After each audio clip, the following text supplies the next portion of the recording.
How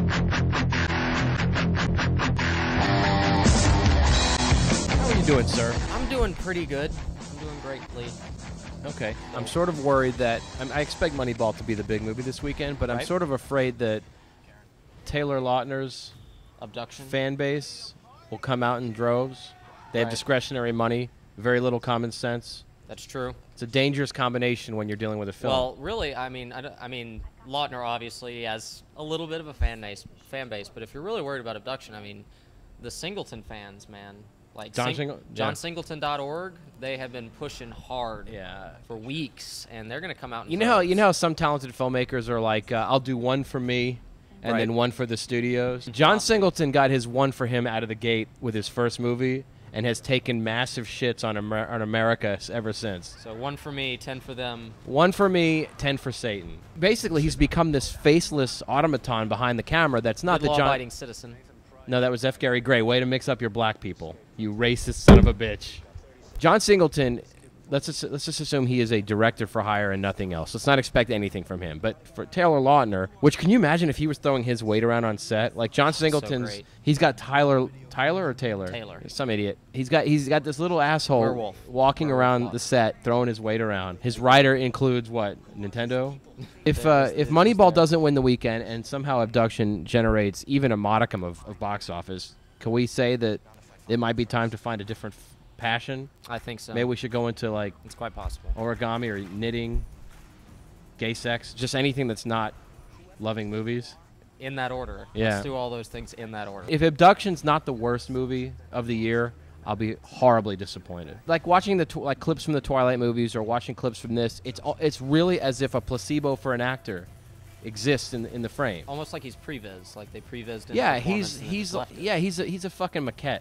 Like the stand-in turned around and started talking, and nobody stopped him. Yeah, and if Taylor Lautner's watching this, why? Hey, Chewers, this is Renn. I wanted to tell you real quick about a movie I saw called Bunraku, starring such luminaries as Josh Hartnett and Ron Perlman. It's called Bunraku, which is a reference to a very specific style of Japanese puppetry theater. The film is very much in that tradition. It takes place entirely on sets that are very stylized and very wide open, like theatrical sets. It's still a very well-funded $25 million big movie with big names in it. But the film is a very sort of arch tale of a nameless hero waltzing into town to take down the terrible badass that, holds everybody under his thumb. A lot of wild, crazy costumes and kind of cartoonish bad guys and mini bosses and things like that. Very much in the Western samurai tradition, but with the kind of a kung fu hustle, very cartoony, tongue-in-cheek attitude towards the whole thing. All in all, it's not my kind of movie, but it's a sort of more accessible, tame, Sin City kind of movie, except, not so engineered in a computer, more done with sets and lighting. Very theatrical. So I did have the awesome opportunity to speak with Ron Perlman about the movie and about some other stuff he's done, his career, Guillermo del Toro, Drive. So I'll play a little bit of that for you right now. But what was it like working with Albert in his first kind of screen villainous role, which is obviously something you're a little more accustomed to? I think we were both very approaching this in an incredibly kind of coming from a very humble place. I was awed by the notion of working with Nicholas Refn, and I think Albert was as well. And I think Albert had the extra added gear, his awe, by playing a gangster, something that he'd never kind of played before. Whereas I played bad guys, I played nefarious types before. And yeah, the rest of that will be on the site very soon, so watch out for that. And Bunraku has a video on demand release that has already occurred, and it will also be in theaters, I believe on the 30th, but I'll make sure the date is correct in the article. But check that out if that's the sort of thing that interests you.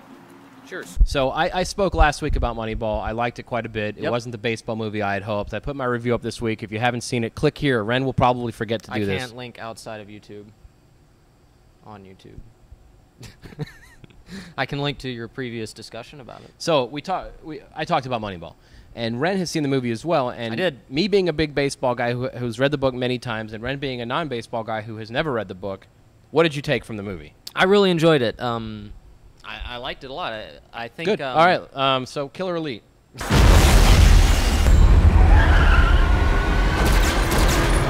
Oh, you had more.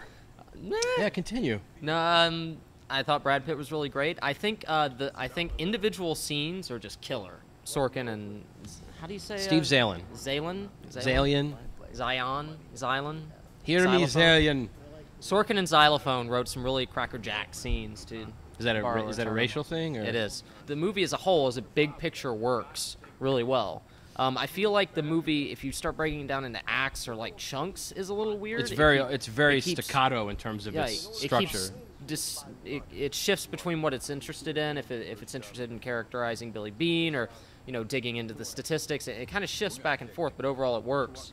I think that they made a good choice to put so much focus of the climax around the record-breaking game, even though it was ultimately a minor game in their season, and they lost. I like how they kind of compounded those two things, that bittersweet look back. I hope on it's the successful, season. but I hope it's not too successful that it kills the other movie about Billy Beane, Honey on Balls, because there's another Billy Beane in baseball who was the first openly gay outfielder. Oh, yeah? Like a guy came out of the closet, his name was Billy Beane without the E at the end, and that story needs to be told. I don't know if you're kidding or not. Billy Beane, Oakland A's, Billy Beane, gay outfielder, wrote a book, came out roughly the same time as Moneyball. Nice. I'm surprised the world did not stop turning. That's pretty incredible. Well, maybe they can do kind of a sequel type thing. Sorry if Sorkin will write it. Sorkin will write it. He won't write it. Yes, so there was a new Dragon Tattoo trailer that debuted today, and it is a condensed version of the trailer that they showed last week, mostly attached to Killer Elite screening. I don't know, some screenings. I saw it in front of a Moneyball screening, but they gave it out via the sort of viral-ish Twitter account, Mouth Tape Shut. They gave out tickets to it that way. And it was a really, awesome 8 minutes. It was kind of a sizzle reel. And then today online they released like a trailer that's basically that cut in half, but retains all the same how they introduce you to the story and the characters. What if Philip Anselmo was on this show? He'd be like,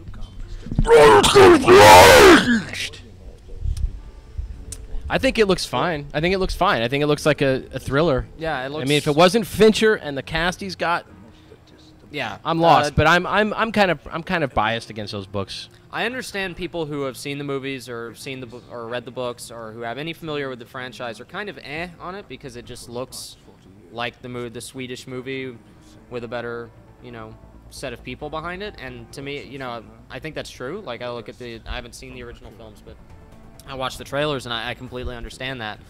But yeah, Fincher just brings such a sophistication and a keen eye to it that it's hard to not be excited. I think everybody's waiting for the Killer Elite discussion, so let's just get to that. Right, fuck it. Yep. It's unfair to expect the Killer Elite to be anything but a shit pile movie just because the time of year that it's coming out, the lack of fanfare around it, and the fact that it hasn't been hyped up as like a cornerstone of the meetings of quite a few. I mean, like if you think about it, like 3 years ago, if you heard that Clive Owen, Jason Statham, and De Niro were in a movie together, that'd be cause for celebration. Do you not agree? No, I absolutely agree. And somehow the luster has dimmed a bit on Mr. Clive Owen, although I don't know why.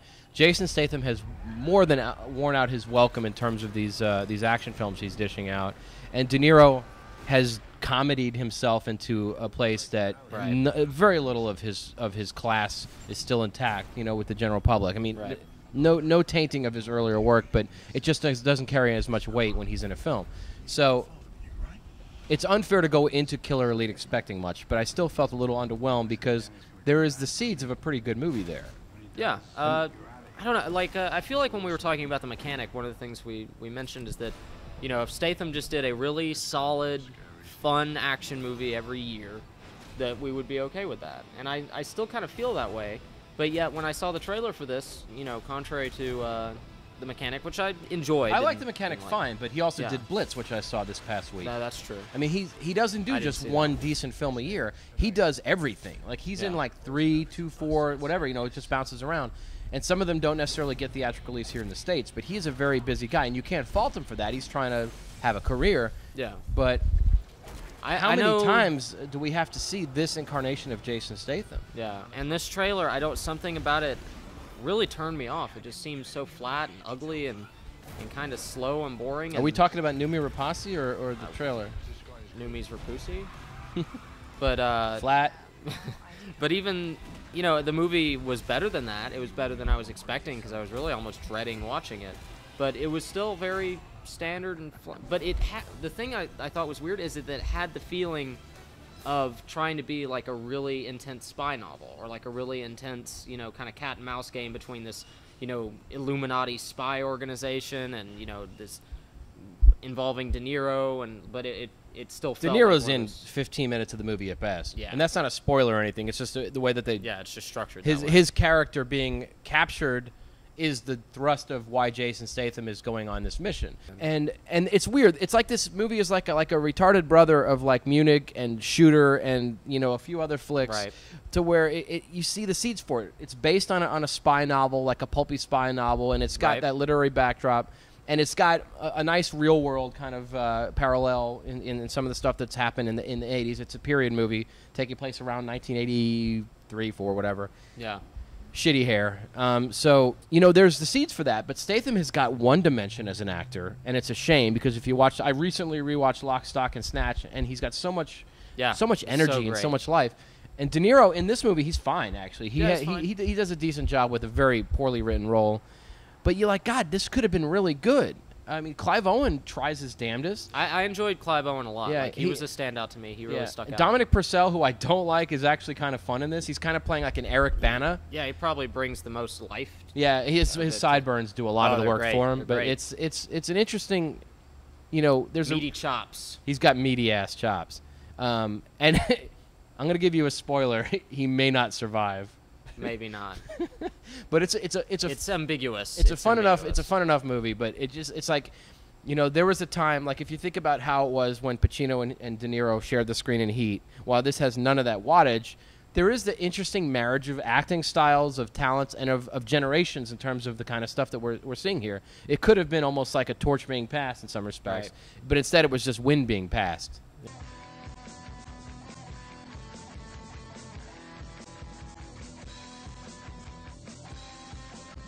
Netflix. People are up in arms about this change. They're like really pissed off. They got a lot of venom. Really getting fucking just about it.